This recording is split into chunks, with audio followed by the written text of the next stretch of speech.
So today's talk is called No Blame, No Shame. And to talk about this, I need to first give you a small lesson in quantum physics. In quantum physics, they have something called tangled hierarchies. A tangled hierarchy is when there's more than one thing tangled with each other that cannot be separated out. And you don't know which one comes first. For instance, the chicken or the egg. Or it's a paradox, like when a liar says, I'm telling the truth. Those kinds of things can't be separated out. They're tangled together. And the reason that's important is what we're talking about today. There is this word, this concept, this definition called wrong. That is tremendously tangled, cannot be separated out from blame or shame. Where there is wrong, there is blame and shame. Where there is blame, there is wrong and shame. And where there is shame, there is wrong and blame. Now, there are some things in this world that some people, including myself, really do consider wrong. Some very black and white stuff. Murder. Rape, stealing. These things are not in that mix of gray. And yet when we stand, and when I talk about wrong, I'm talking about our spiritual presence with this, our spiritual wholeness, our ability to heal. So I want to be clear that I am not in any way saying that it's okay to steal or okay to murder or okay to rape.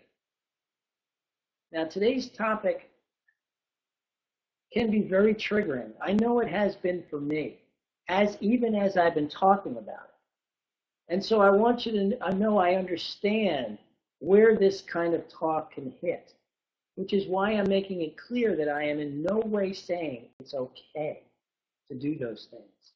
And yet, when we label them as wrong, who we hurt is ourselves. Though we need to hold people accountable, when we label something as wrong, who we have hurt is ourselves. There was a rape victim in London who went to prison, went to visit her rapist in prison to forgive him, and spoke about it as this great experience of seeking peace and forgiveness together. There was a spokeswoman who said, this is not a good idea, that this is a unique experience. And yet, the woman who was raped walked away calling it incredibly inspirational.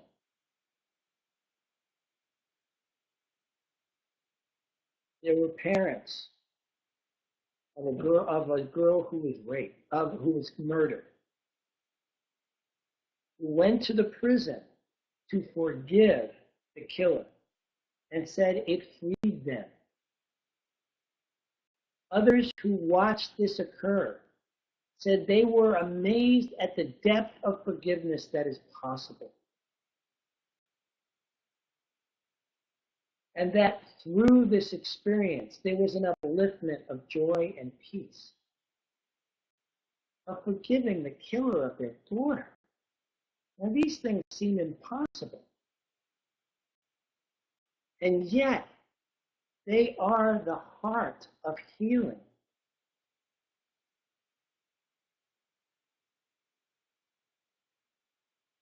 Most of the other things I want to talk to you about are really more in the gray areas. Those things that feel like trespass, just feel wrong, don't feel right. And so we'll say something insidious like, why did you do that? And we'll say, we're only curious about it. It's not really that we're making you wrong.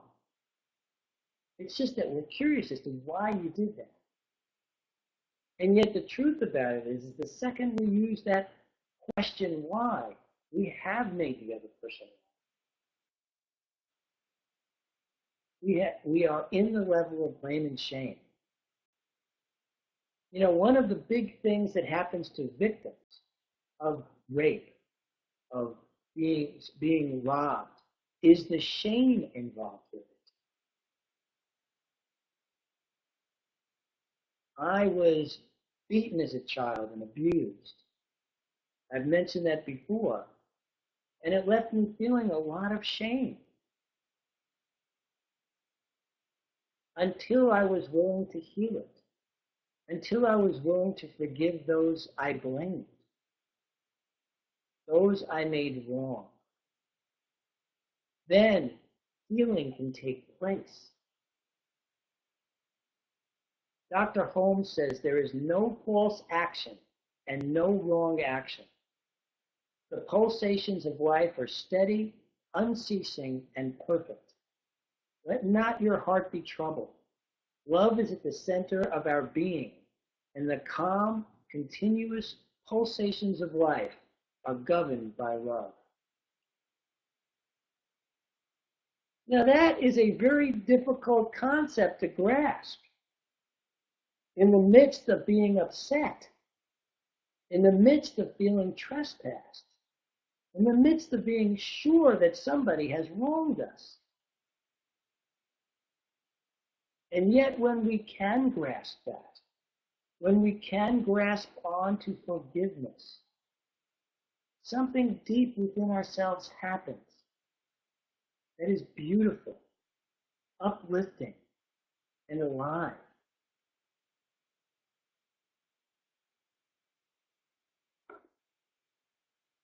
We are in a world today where it is easy to look out at our society and feel shame about how others are behaving. But if we truly want to rise up, if we truly want to be the powerful spiritual beings that we say we want to be, then it is our job to rise above this. Dr. Holmes says that transformation does not rectify, it transmutes. Now, what does that mean? It means you can't fix stuff to transform your life. It means the only way to transform your life is to rise above it. Rise above the circumstances. Now, am I saying this is easy to do? Am I saying that I do it all the time? Heck no. But it is the practice. It is the thing we are going for. So today, I'm set up in this new location where they have this incredibly fast internet that I could not get to work. I've been at it for over an hour, trying to get their internet to work, which was the reason I came over here to do this today. One of the reasons I came over here to do this today. I never got it to work. And believe me, there were times in that process I got pretty stressed about it. But because I am engaged in my spiritual practice, I am willing, and was willing during that whole hour, to constantly remind myself that of course this is going to work. And at some point actually settled down, even though I never got it to work. What we're on now is an auxiliary system that's way slower than the one I came here to use, way slower than the one I have at home. But at some point, because of my spiritual practice, I was able to relax and go, you know what? It is what it is. And when we can do that, life shines for us. Life glows in ways that we can't even imagine. And our bodies feel better. You know, when we are angry or upset, don't you feel it in your body? I feel it in mine. My stomach gets all in knots. I hate that feeling. So I am happy to do whatever it takes to relax my body, to relax my mind, and settle into it is what it is, and have my life unfold in the perfection that Dr. Holmes is talking about. There is no false action and no wrong action. The pulsations of life are steady, unceasing, and perfect. Let not your heart be troubled.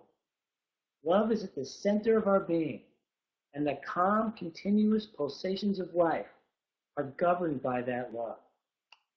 The calm pulsations of life.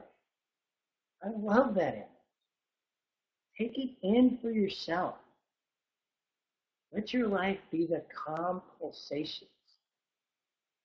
And know that no matter how circumstances may appear, that life works anyway. Whether I have the faster internet or not, here we are, doing our Wednesday evening, coming together, communing in the divine. We get to do that, whether stuff works out or not the way we thought it should, the way I thought it should. And the way to get there is practice. I know I talk about this a lot. Practice, practice, practice. Through the mantras, through treatment, through remembering the truth. And when it comes to letting go of blame and shame, forgiveness is at the heart of it all. Now, I hold some regrets, and every time they pop up, I know I have forgiveness work to do. I sometimes blame others, and every time that pops up, I have forgiveness work to do.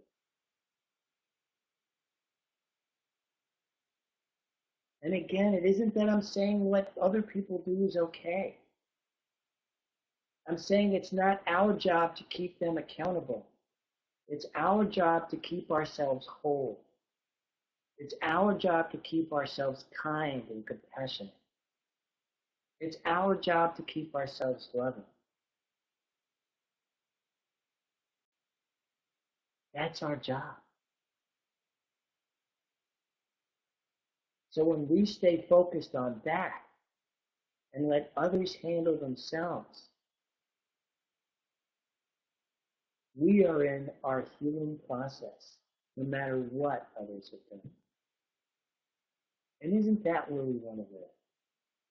In our healing, in our light, in our love. Okay, let's do a meditation on this. Sit back, take a deep breath, close your eyes, and relax.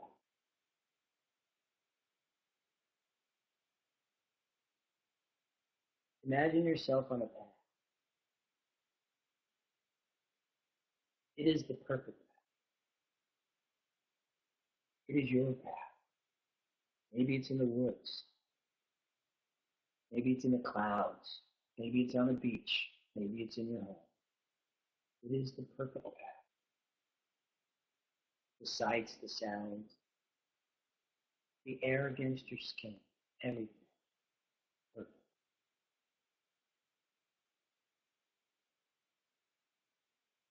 Imagine you come to a clearing. It is the perfect clearing. It is your sanctuary.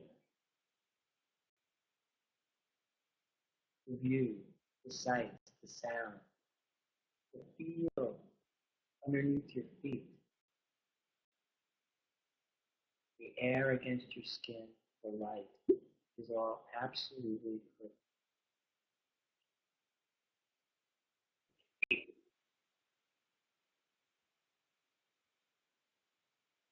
There's a chair there. There's a chair there.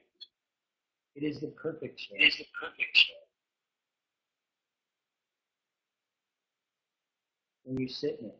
You sit in it. Jenny, could you please? Jenny, could you? Mine.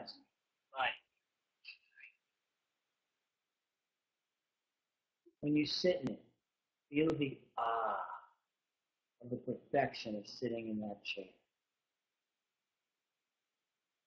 Take another deep breath and relax even deeper.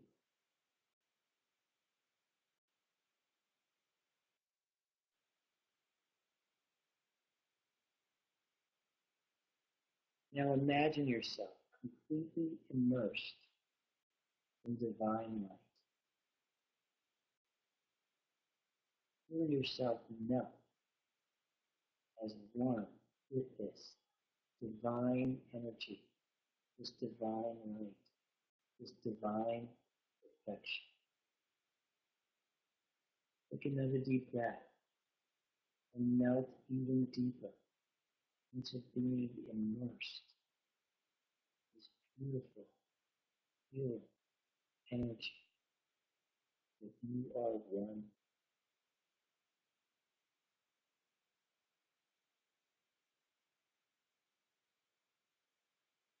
Imagine yourself as the divine, whole, complete, loving.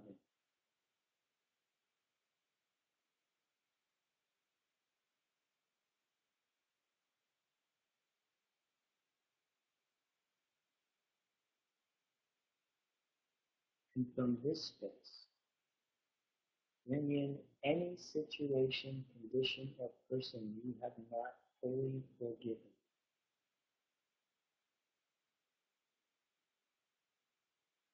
And bathe them. Bathe the condition, person, self, circumstance in the same divine light, the same divine energy that you are immersed in.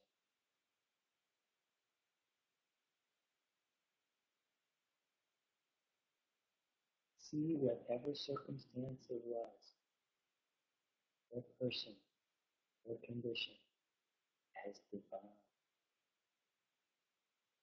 Because there is only one. So it that person.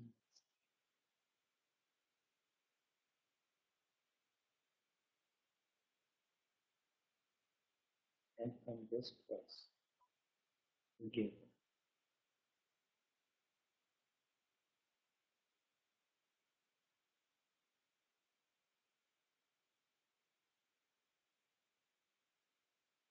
Take another deep breath. Relax even deeper. Knowing their divinity. Knowing your divinity. Forgive them.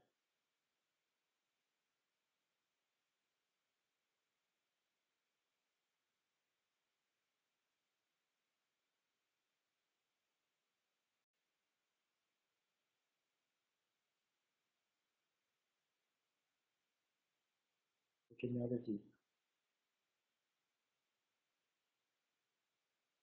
and forgive them.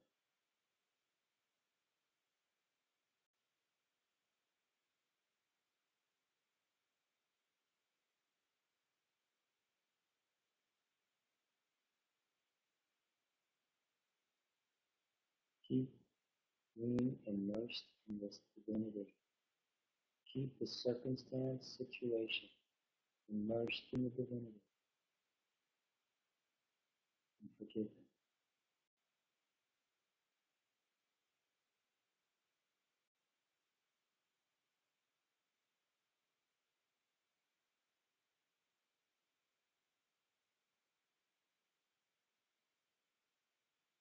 Thank yourself for this opportunity of forgiveness and communing with the God. When you're ready, open your eyes.